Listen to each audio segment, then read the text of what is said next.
আমরা তো বৈরাগী মানুষ, রান্না স্বাদ সাধন কিছুই নাই, কিন্তু চিন্তাটা এসে গেল। কি চিন্তা এসে গেল এইরকম। তো চিন্তা সে চোখ বন্ধ করে জব করছে, চোখ খুললেই দেখছে যে একটা সুন্দর একটা মেয়ে।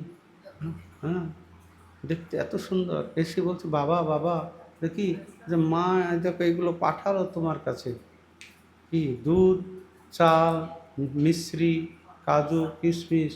তো এইগুলো পাঠিয়ে বললো আমাকে দিয়ে, বলে যেগুলো বাবাকে দিয়ে আয়। হ্যাঁ, তো বলছে তোদের বাড়ি কত? বলছো তো ওই গ্রামে। তুমি যাও তো আমাদের ওখানে মাঝে মাঝে ভিক্ষা করতে যাও না, তো মা আমাকে তোমাকে চেনে। তো রূপ গোস্বামী মনে করছে আমি তো কত যাই যাই ঘুরি, ভিক্ষায়ও যাই মাঝে মাঝে, হয়তো চেনে, তাই হয়তো একে দিয়ে পাঠিয়ে দিয়েছে। তো পাঠিয়ে দিলে তো তখন বলছে, এই বেটি লালি, দেখ আমার ওই রান্না টান্না করার সময় নাই, তুই একটু রান্না করে দে লালি। তো তখন আর কি রাধারানী এবার রান্না শুরু করে দিলেন।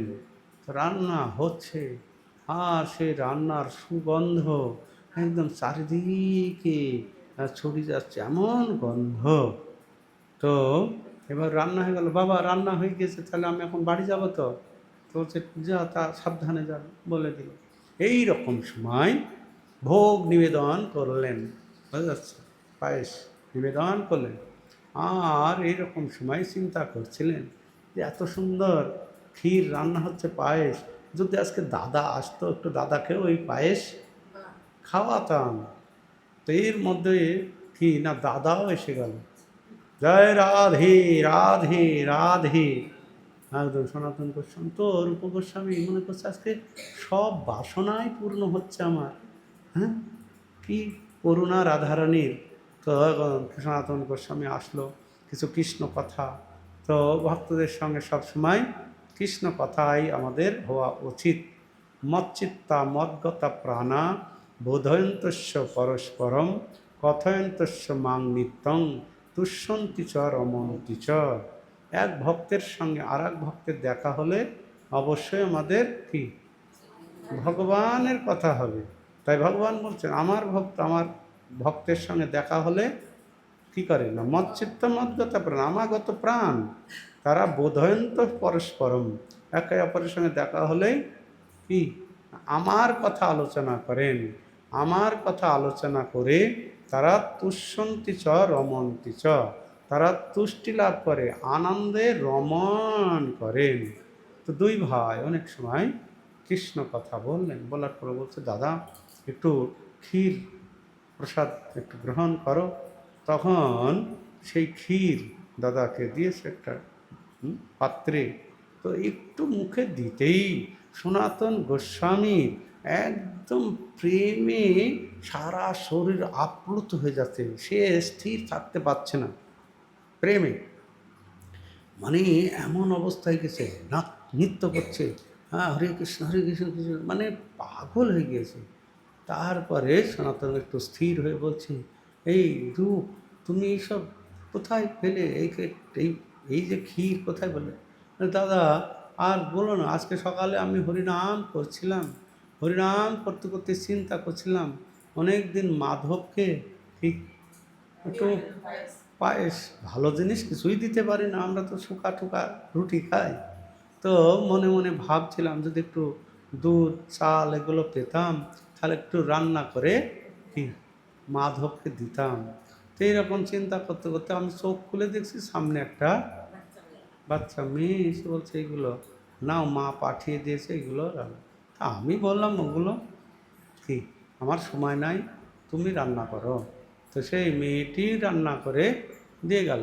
এই যে অনেক সময় অনেকে ভাবে যে আমাদের ইস্কনের ভক্তরা আমাদের হাতে খায় না কেন, আমাদের হাতে খায় না কেন, আমাদের বাড়িতে আমরা তো নিরামিষই রান্না করেছি, তাও খাই না কেন। এটা বুঝতে হবে। বৃন্দাবনে এরকম সব বাড়িতেই সাধু সন্তরা খায়। কেন বৃন্দাবনে এই টিকটিকি গিরগিটি গিঁড়িয়ে সব কেউ খায় না, বোঝা গেল? বৃন্দাবনে সবাই কৃষ্ণ ভক্ত। আর বাংলায় আমরা বেশিরভাগ মাছের ভক্ত, নাকি? সব কিসের ভক্ত? হ্যাঁ, তখন সাধু সন্তরা আসলে যে এক গ্লাস জল দেবে তাও আমরা পাই না। তো এইরকম যে এরকম আমিষ খায়, তো সেই আমিষ খাওয়া লোকের হাতের রান্না ভগবানকে নিবেদন করা যায় না। আর ভগবানকে যে বস্তু নিবেদন করা যায় না সেটা কখনো ভক্তরাও গ্রহণ করতে পারে না। তো সেই জন্য আমাদের নিজেদেরকে একটু ধিক্কার দিতে হবে। হায় হায়, আমি একটা মনুষ্য জীবন পেয়েছি, এই মনুষ্য জীবন পেয়ে ওই সমস্ত অমধ্য খাবার খাচ্ছি এবং আমার এই জীবনটাই ভগবানের সেবায় লাগলো না। হ্যাঁ, ভগবানের সেবা থেকে আমি বঞ্চিত হয়ে যাচ্ছি। হায় হায়, আমি কি জীবন পেলাম। তো অনুশোচনা করতে হবে, ধিক্কার দিতে হবে, না অনেক হয়েছে, আর নয়, এখন থেকে আমি কি হ্যাঁ শুদ্ধ জীবন যাপন করব, পবিত্র জীবন যাপন করব। তো এইরকম যদি আমরা চিন্তা ভাবনা নিয়ে নিই, এটা নিতে সময় লাগে না। নিতে কি সময় লাগবে নাকি?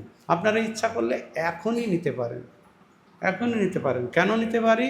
আমরা সবাই ভগবানের তটস্থা শক্তি, জীব কৃষ্ণ নিত্য দাস, কৃষ্ণের তটস্থা শক্তি ভেদ অভেদ প্রকাশ। জীব কৃষ্ণের নিত্য দাস, কৃষ্ণের তটস্থা শক্তি। তট মানে একদম জলেও না ডাঙায়ও না, তটে বাস করছে, ঠিক আছে?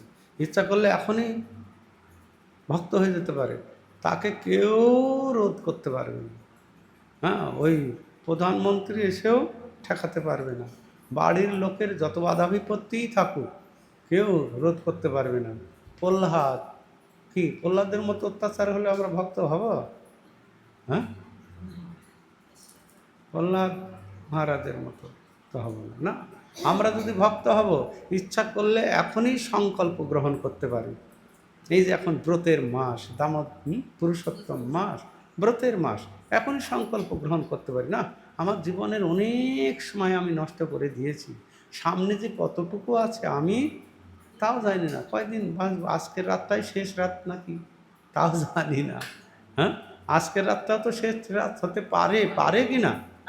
হ্যাঁ, তাহলে আমি কত পরিকল্পনা, কত না, আমি যে কয়দিন বাঁচবো সেই কয়দিন ভগবানের নাম গুণগান করব, ভগবানের সেবায় নিজেকে লাগিয়ে দেব।